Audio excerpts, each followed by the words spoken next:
All right, you fucking degenerates. Welcome back to another episode of the Drunken Rant Uncensored. Tonight, we're going balls deep into something real dark, real fucked up. We're talking about that New Year's Day massacre down on Bourbon Street, you know, where some dipshit decided to use a pickup truck as a fucking bowling ball, right? Yeah, it was a real shit show. A stark reminder that even amidst the booze and beads, tragedy can strike, like a fucking thief in the night. Damn straight. Picture this, you're stumbling down Bourbon Street, 3 sheets to the wind, dick out for Harambe, ready to ring in the new year. Bam, next thing you know, you're dodging a goddamn Ford F-150. We got some wild-ass stories from tourists who were right there in the thick of it.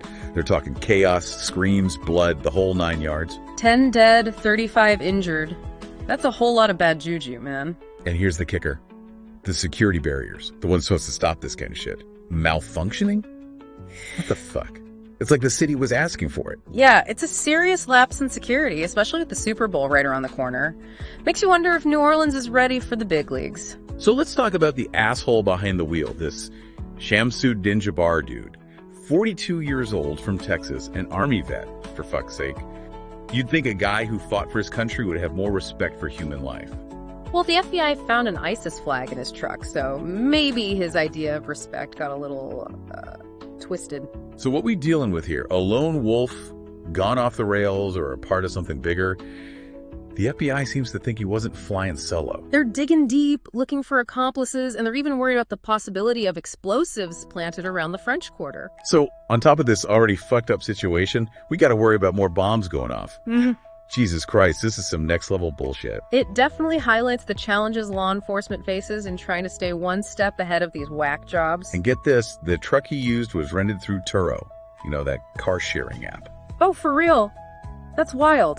Yeah, it makes you wonder about the security measures these sharing economy platforms have in place. Are they doing enough to vet their users? Yeah. Or are they just handing out keys to any Tom, Dick, and Harry with a smartphone and a credit card? It's a whole new can of worms, man. And a reminder that even the most convenient services can have some seriously dark implications. Ain't that the truth? It's like the whole world is going to shit. One shared ride, one vacation rental, one goddamn terrorist attack at a time. And speaking of terrorist attacks, let's face it, this isn't the first time we've seen vehicles turned into weapons of mass destruction. This shit is becoming a trend. Yeah, nice. Berlin, Charlottesville, hell, even Manhattan. This isn't some isolated incident. This is a global phenomenon. It makes you wonder, like, how the fuck do we stop this shit? I mean, we got all these fancy security measures, but this asshole just waltzes right through them. Yeah, it's like, what the fuck are we even paying taxes for? It ain't just about the damn barriers, you know? It's about intelligence, surveillance, the whole shebang. How the hell did this Djabar dude slip under the radar?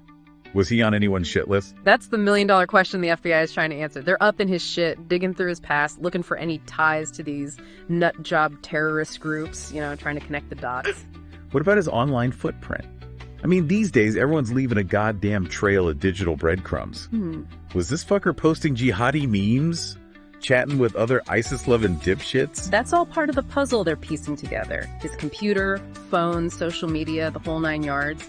Anything to shed some light on this psycho's motives. It just blows my mind, you know, like, how much hate can one dude harbor to do something this fucked up?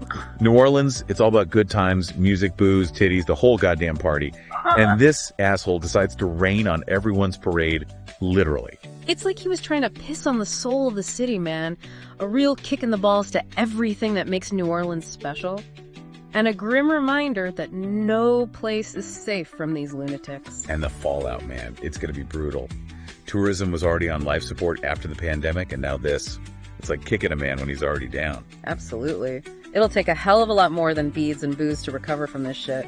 This is a wound that'll take a long time to heal. Even Biden and Trump, those two old farts, sent out messages of support. Kind of weird seeing those two agree on something, even if it's a goddamn tragedy. It just shows you the magnitude of this shit, man. It's touched every corner of the country, even those two polar opposites. Right. All right, so we've talked about the attack, the asshole who did it, the investigation.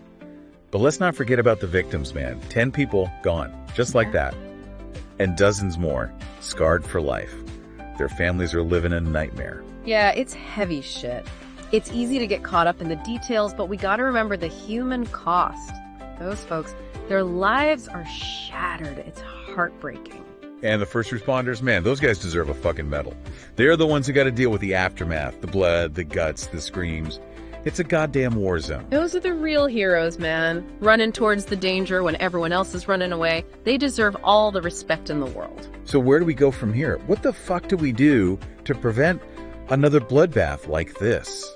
I mean, it's like trying to plug holes in a sinking ship. Tough question, man. There ain't no easy answers. It's like these fuckers are playing some twisted game of whack-a-mole, you know? We block one hole, they pop up somewhere else with a new fucked up way to spread terror. Truth. This whole lone wolf thing, it's like trying to catch a ghost. Makes it damn near impossible to predict when and where they'll strike next.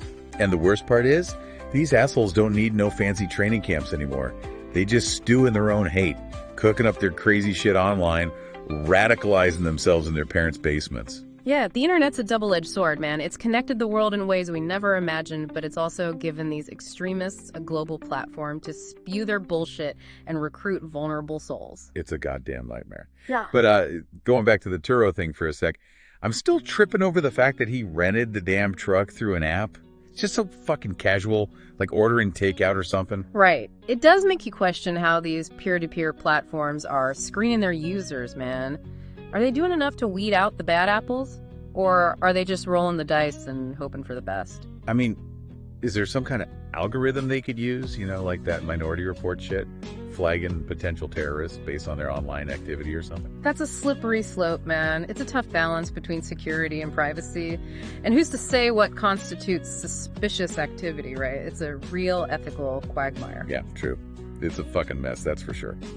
But hey, that's what we do here on the Drunken Rant Uncensored. We dive headfirst into the shitstorm and try to make sense of this crazy-ass world.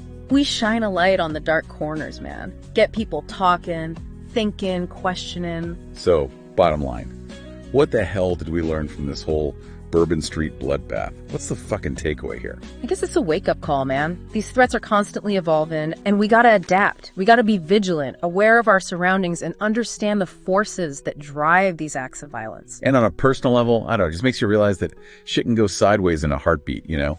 One minute you're partying your ass off, the next minute your world's turned upside down. Ain't that the truth? But hey, that's life, man. Unpredictable as a motherfucker, just gotta hold on tight and enjoy the ride, even when it gets bumpy as hell. Damn right. Well, cheers to that, I guess. Thanks for joining us for another drunken deep dive, you beautiful bastards. Until next time, stay safe, stay thirsty, and keep your eyes peeled for those goddamn Ford F-150s. Word.